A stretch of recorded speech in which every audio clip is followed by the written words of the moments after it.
Amen. Maraming salamat po. It's good to be back here in the Philippines. Maraming salamat po at ako po ay nabigyan ng pribileyo na magbakasyon diyan po sa dorm. It's almost magti 3 weeks na ako po ay ginupo ng sakit, pero salamat po sa Panginoon na muli ay nakabangon ulit at nagagamit na po ulit ng Panginoon. At salamat po maging sa pribilehiyo na patuloy po na ako po ay nakapaglingkod. Salamat po, Pastor, na kayo po ay nagtiwala na ang ituturo ko po ay salita ng Diyos. Kaya nga po, ito po ay dahil lamang po sa awa at biyaya ng Diyos, kaya po nagagamit ng Panginoon. Sige po, tayo po ay tumayong lahat at tayo po ay mag-aral ng salita ng Diyos. Matthew chapter 6.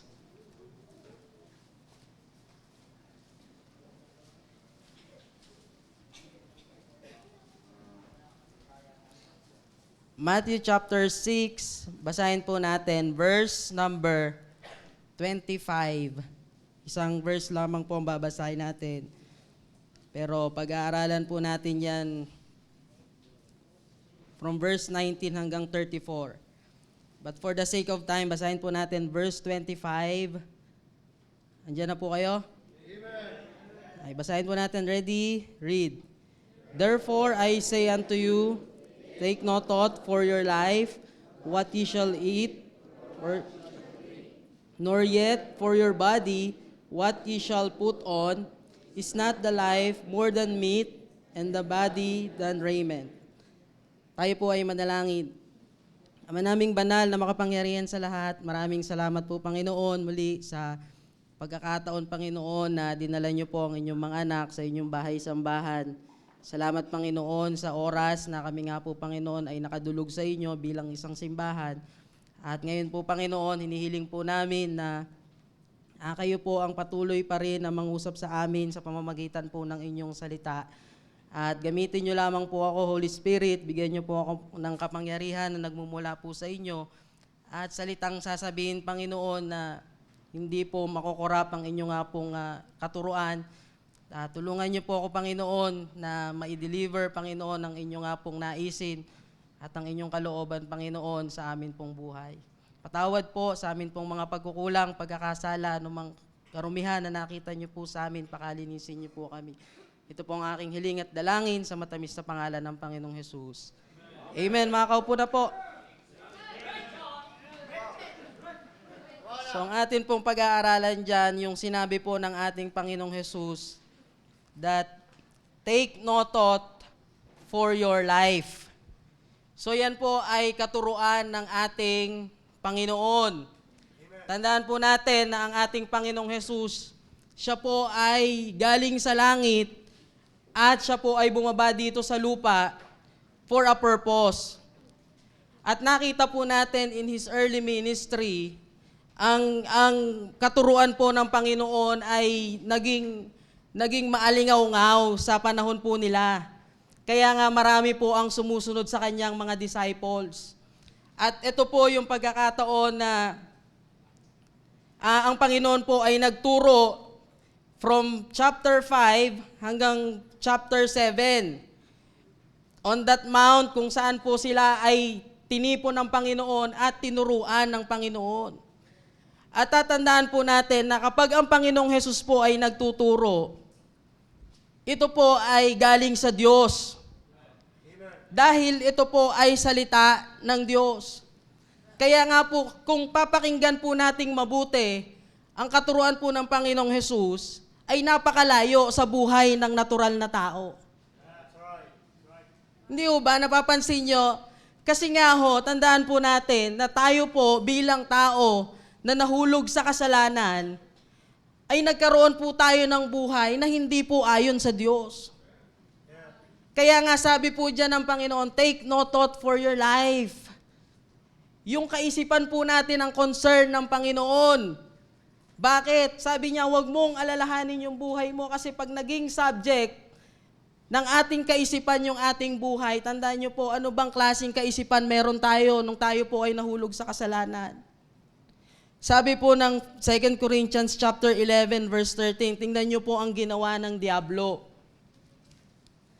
Ang sabi po dyan, "But I fear, lest by any means, as the serpent beguiled Eve through his subtlety, so your minds should be corrupted from the simplicity of Christ."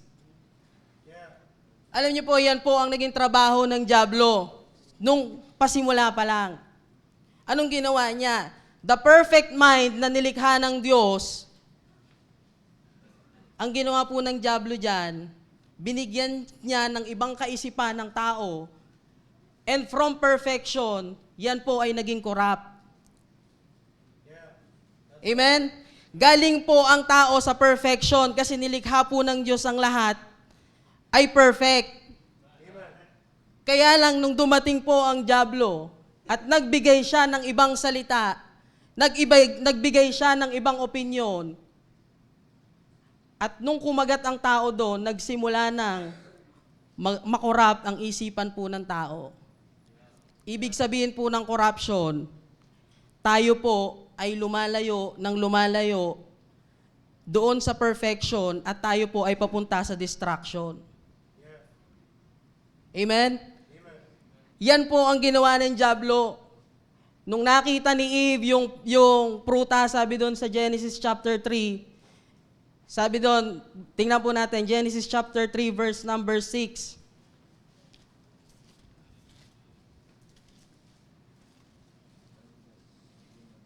Tingnan niyo po, sabi po dyan, "And when the woman saw that the tree was good for food, and that it was pleasant to the eyes, and a tree to be desired to make one wise."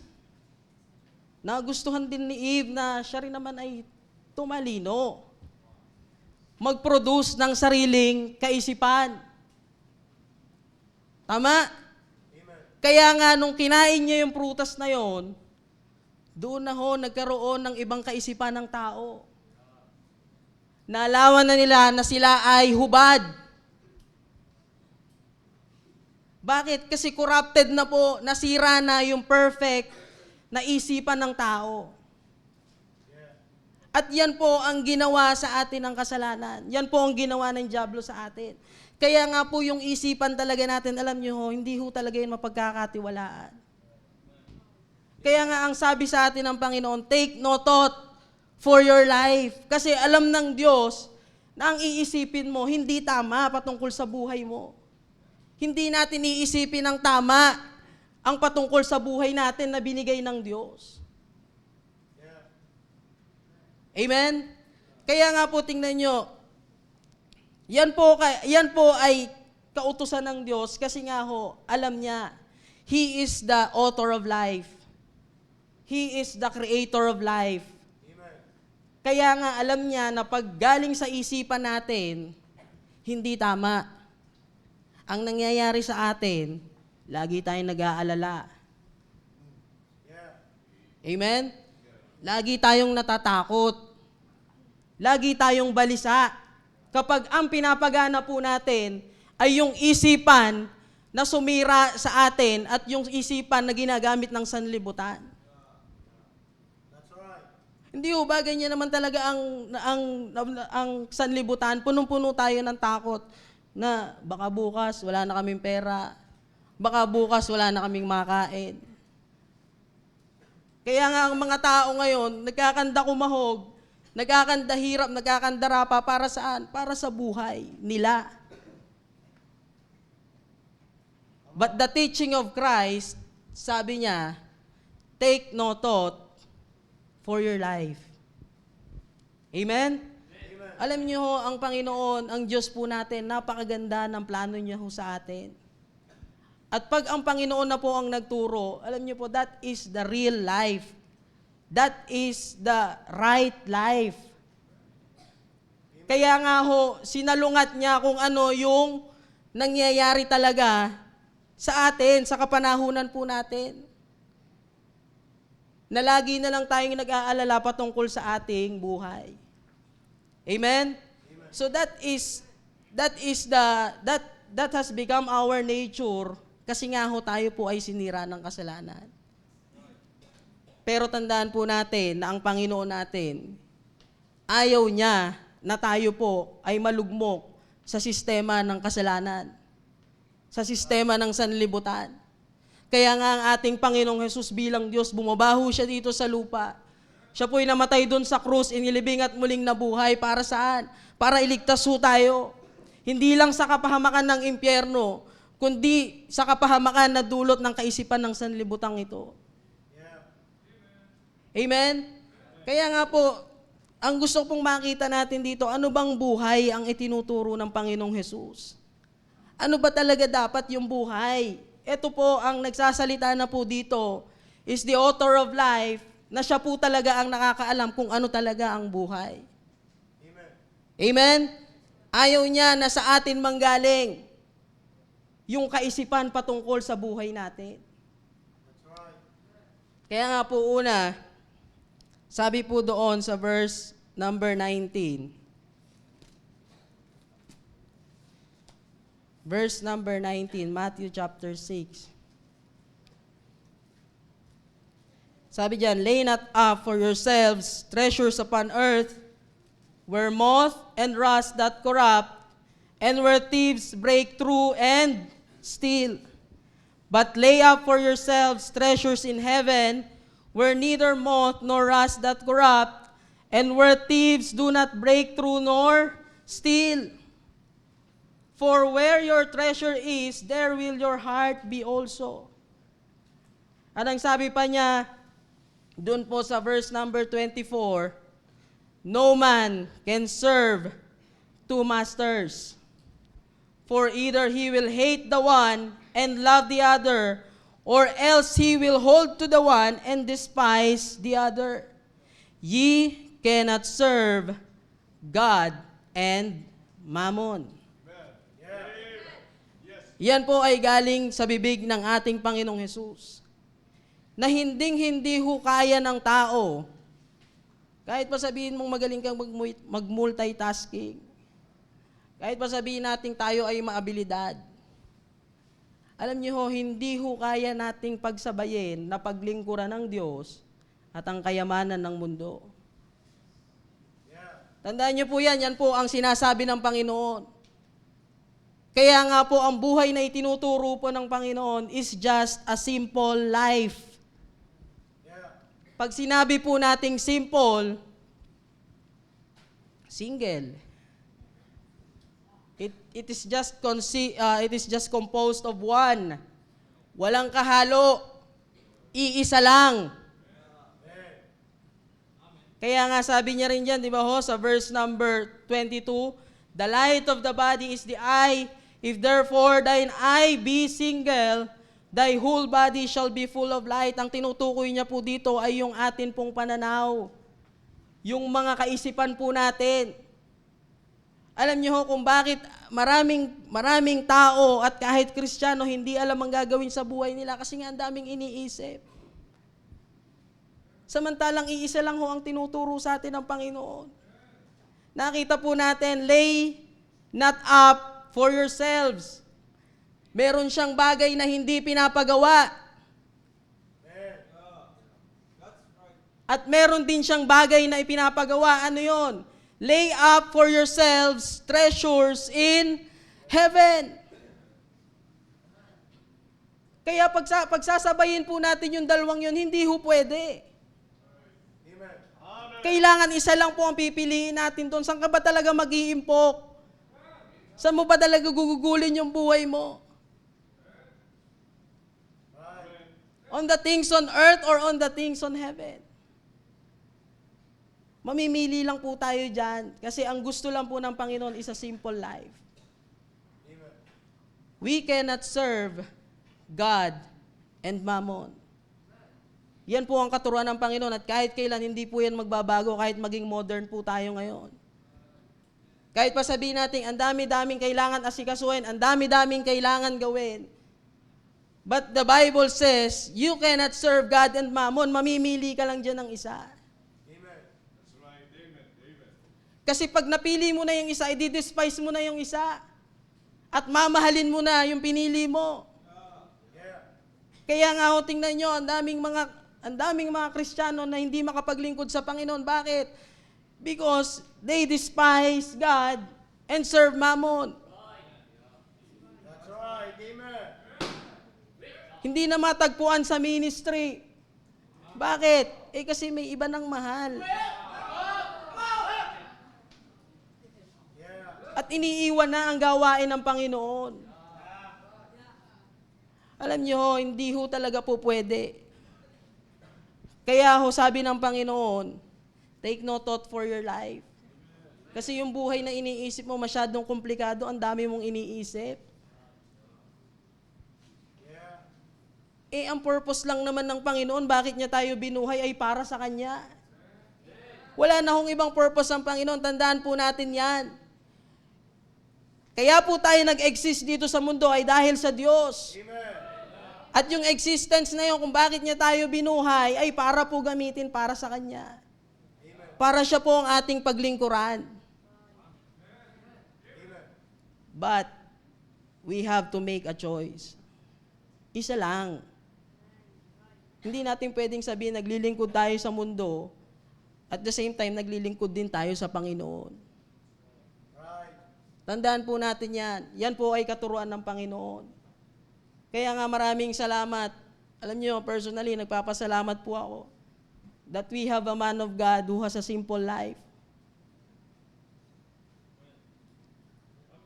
Hindi nag-e-engage sa politics. Hindi nag-e-engage sa business. Kasi ang dami ko na hong nakitang simbahan na yung mga pastor, dahil nga ginawa na nilang komplikado yung buhay nila. Bakit? Kasi kumuha na sila ng ibang paglilingkuran. Nakakaawa ho ang kalalagayan. Pero salamat sa simbahan natin, we have the man of God. Na ang pinipili lagi ay maglingkod sa Panginoon. Utos ng utos. Para saan? Para sa gawain ng Diyos. Wala na ho ba kayong ibang papagawa para... Lagi na lang sa gawain ng Diyos. Wala na. Because that is the simple life. Yung naglilingkod sa Panginoon. Amen? Kaya nga alam niyo po, yan po ang ipagpasalamat natin sa Panginoon. Kaya nga ho ang pastor, palagi ho yan nasa panalangin. Amen? Kailangan ho, ang simbahan po ay maging matatag. At ang bawat isa ho sa atin dapat ay nagkakaroon ng isang kaisipan. Kaya tayo po ay nagtutulong-tulong sa gawain ng Diyos. Because God wants only a simple life. Hindi ba nakita rin naman natin yan sa buhay ng Panginoon? Tama? Nung sinabi niyang, foxes have holes, and birds of the air have nests, but the Son of Man hath not where to lay his head. Kasi hindi naman issue sa kanya yun, yung tutulugan. Hindi issue sa kanya yung ilalaman sa tiyan. Kasi ang naisin lang ng Panginoon is to please His Father. Amen. It is to do the will of God. Yes, sir. As simple as that. At alam niyo po, yan din ang naisin ng Panginoon sa atin. Kaya nga sinabi niya, take no thought for your life. Kasi masyadong komplikado ang ginawa ho sa atin ng dyablo. Amen? Pangalawa,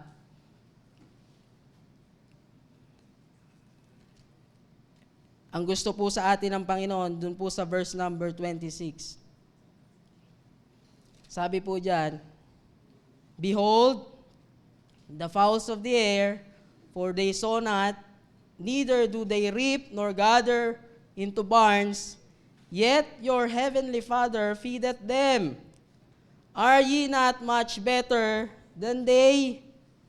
Which of you by taking thought can add 1 cubit unto his stature? And why take ye thought for raiment? Consider the lilies of the field, how they grow, They toil not, neither do they spin. And yet I say unto you, that even Solomon in all his glory was not arrayed like one of these. Wherefore, if God so clothed the grass of the field, which today is, and tomorrow is cast into the oven, shall he not much more clothe you, O ye of little faith?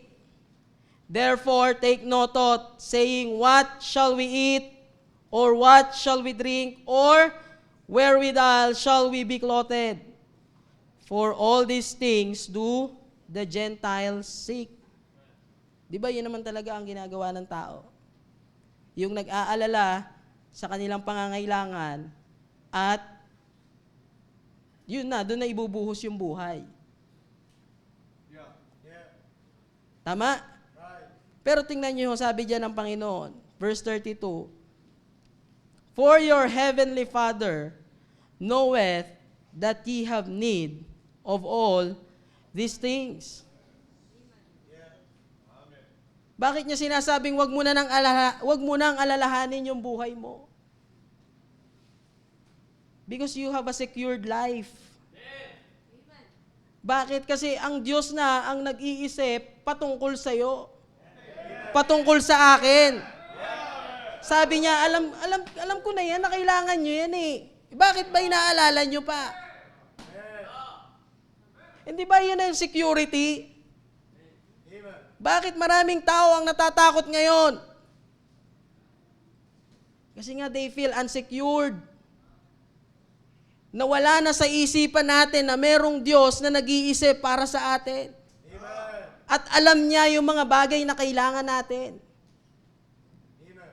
Tingnan nyo, napakasimple ng tinuro ng Panginoon. Sabi niya, tingnan nyo lang yung mga ibon. Alam nyo, sa nature, ang dami rin ho nating matututunan eh. Amen. Sabi niya, yung mga ibon, tingnan nyo, wala naman silang kamalig.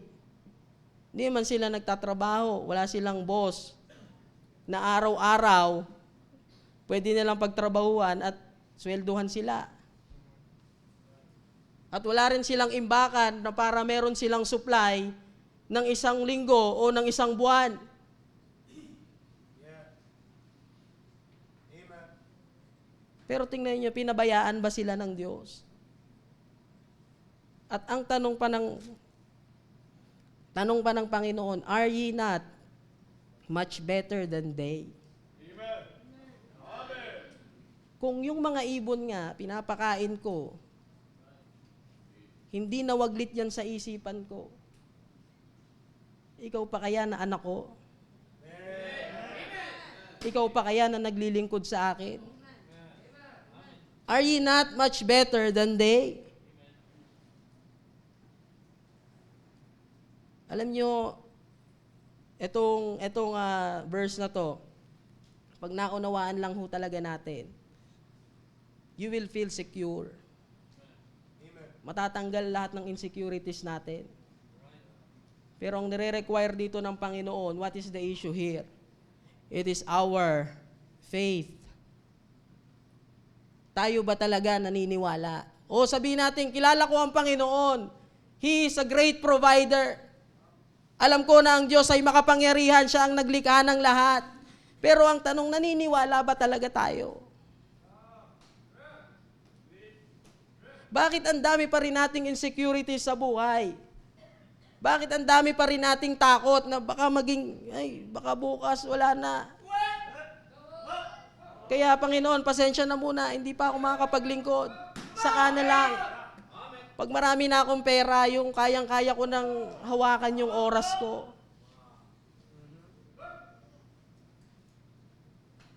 Alam niyo, bilang anak ng Diyos, secured na po ang buhay natin. Tandaan niyo po yan, kasi tayo po ay anak ng Diyos. Kaya nga maraming salamat at nakakilala po tayo sa Panginoon. Pag alam mo na anak ka ng Diyos, di kilala mo kung sino yung tatay mo. Hindi ba, tingnan nyo sa mga elementary students, sino sa inyo ang namomroblema sa tuition fee nyo? Yung nag-iisip kang, paano kaya ako makakapagbayad ng...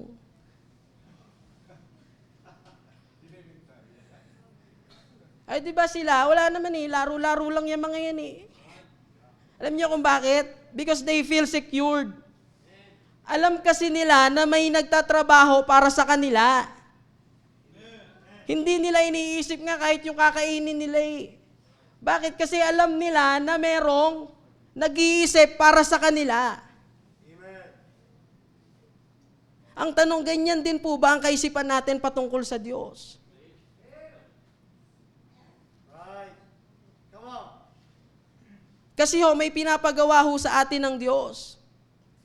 Amen. At ang kalaban lagi natin palagi is our mind. Amen. Yung pag-iisip natin patungkol sa buhay natin, bakit tayo napipigilan na makapaglingkod sa Panginoon? It is because of that life na iniisip natin. Amen? Pero tandaan nyo po, we have a secured life. Because our omniscient Father, our omnipotent Father, and always present Father, siya po ang nag-iisip ng lahat para sa atin. That's right. Amen. So anong dahilan para hindi pa natin paglingkuran ng Diyos? Amen? Kung ang kinatatakot mo, dahil sa gawain ng Diyos, wala namang pera dyan eh, pambihira. Come on. Sa gawain ng Diyos, wala naman, parang ano ba naman pinagagagawa nila? Di ba dapat office boy? Dapat yung malaki sweldo? Dapat meron ka nito, meron ka mga bagay na ganyan. Sa gawain ng Diyos, wala naman yan eh.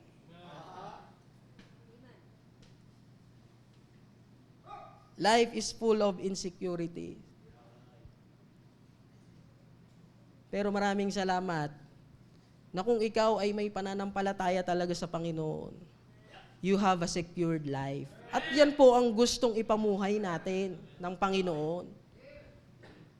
Hindi ba, tingnan nyo, sino bang lugi pag hindi ka naniwala sa Diyos? Pambira. Ang sarap matulog na alam mong may Diyos ka. Ang sarap mabuhay kahit pa alam mo na ang mundo pabago-bago, ang gulo-gulo. Mamaya may problema na naman. Mamaya hindi na naman maayos.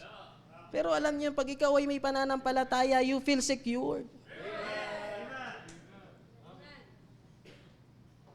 Bakit? Kasi yan po ang buhay na itinuturo ng Panginoon. Amen? That is the life na gusto ng Panginoon. Kaya nga sabi niya, take no thought for your life because you already have a secured life. Amen. And last, dun po sa verse number 33, sabi niya dyan, but seek ye first the kingdom of God and His righteousness, and all these things shall be added unto you. Take therefore no thought for the morrow shall take thought for the things of itself. Sufficient unto the day is the evil thereof.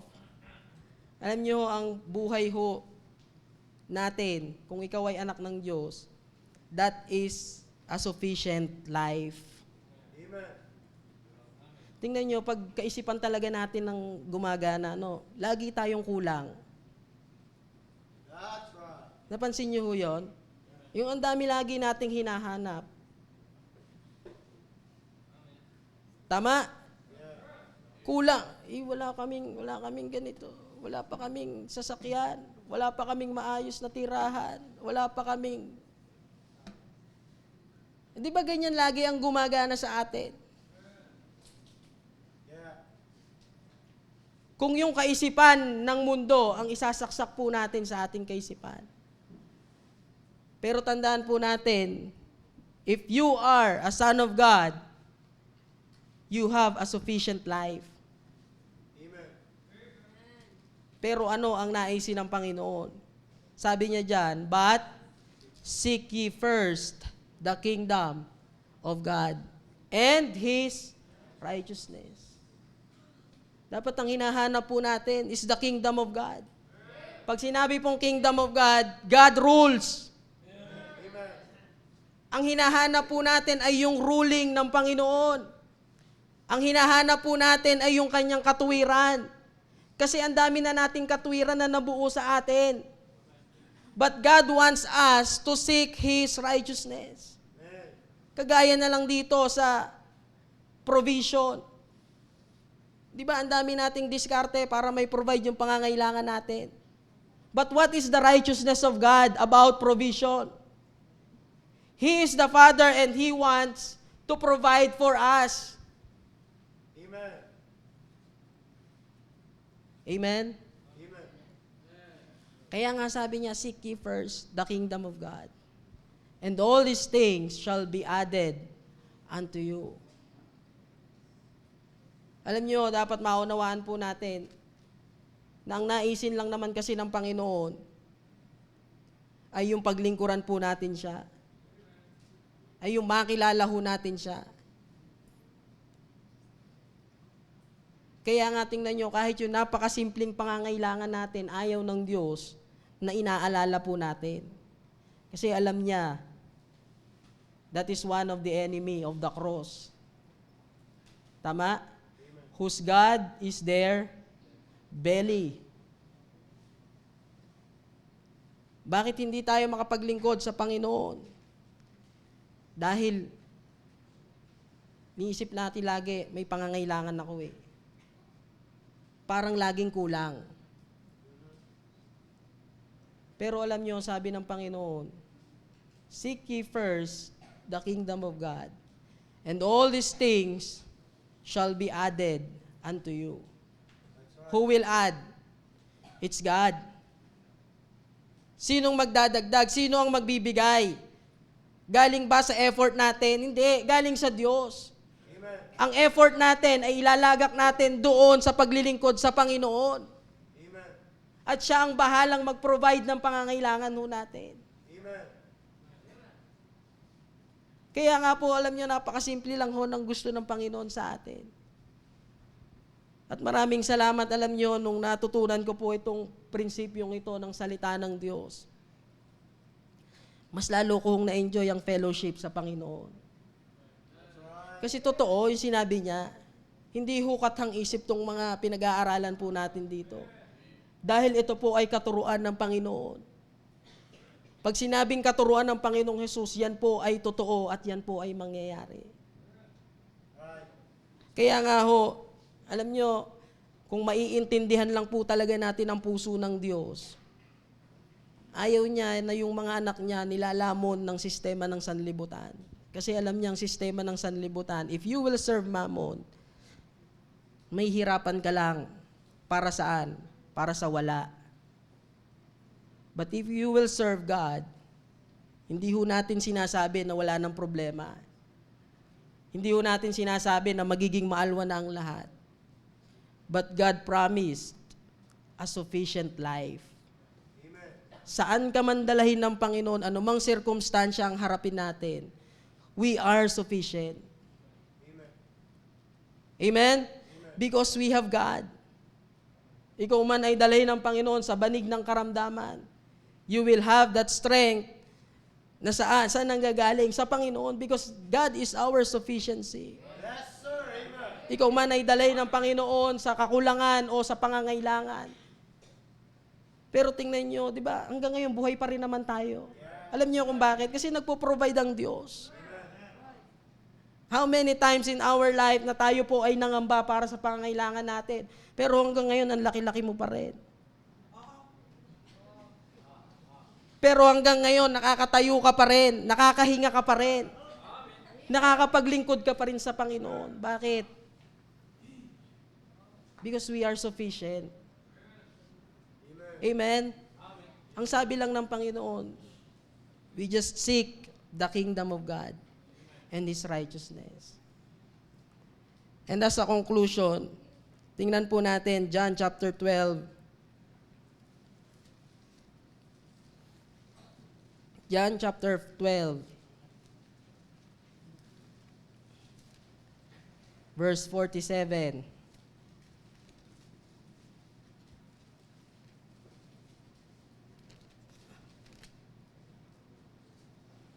Ang sabi po diyan ng salita ng Diyos. Sabi niya, and if any man hear my words and believe not, I judge him not. For I came not to judge the world, but to save the world. So kung narinig natin ang katuruan ng Panginoong Hesus, at hindi ka naniwala, sabi ng Panginoon, hindi ka naman niya i-judge ngayon. Kasi yung gusto ng Panginoon, maligtas ka. Tama? Yeah. Pero there will come a time, sa verse number 48, he that rejecteth me and receiveth not my words hath one that judgeth him. The word that I have spoken, the same shall judge him in the last day. Alam niyo po, hindi po nagkulang ang ating Panginoon para turuan po tayo kung ano ang tamang buhay. Kaya wala tayong masasabi on that judgment day, pag tinanong ka ng Panginoon at nagsusulit na tayo ng buhay sa Panginoon, bakit ka hindi nakapaglingkod? Alam nyo, hindi natin pwedeng idahilan na Panginoon kasi may kailangan ako eh. Di ba naintindihan nyo naman na ako ay may pangangailangan? Di ba naintindihan nyo naman na kailangan ko ring mabuhay? But the word of God tonight, sabi niya, take no thought for your life. This will also be the basis of our judgment pagharap po natin sa Panginoon. Amen. Kaya nga po, alam niyo po, bilang tayo po ay nakikinig ng salita ng Diyos, wag ho natin hayaan na yung salita ng Diyos nare-reject natin because of the principles of the world na pinangahawakan po natin. Kasi isang araw, this word na itinuturo po sa atin ng Panginoon, yan din po ang gagamitin niya to judge us kung naging tama ba ang buhay natin. Amen. Kaya nga maraming salamat sa Panginoon. He has that invitation. Take no thought for your life. I am your God. Amen. Ang gusto ng Panginoon, maging masaya tayo na naglilingkod sa Kanya. Amen. Amen? Kaya nga po yan po ang dapat nating ilagay sa ating puso't isipan. Maraming salamat that we have a God who is really concerned for us. Amen. Ang mundo pong ito, wala naman talaga yung concern sa atin. Gusto lang nan ubusin yung buhay natin. Para saan? Para pahirapan ka lang. And the end of it, wala, sunog. But the God who created us, the God who saved us, ang gusto niya, yung mga efforts po natin, ay hindi masayang. Madala po natin up to eternity. Amen? Amen. Yan po ang ating Diyos. Maraming salamat po.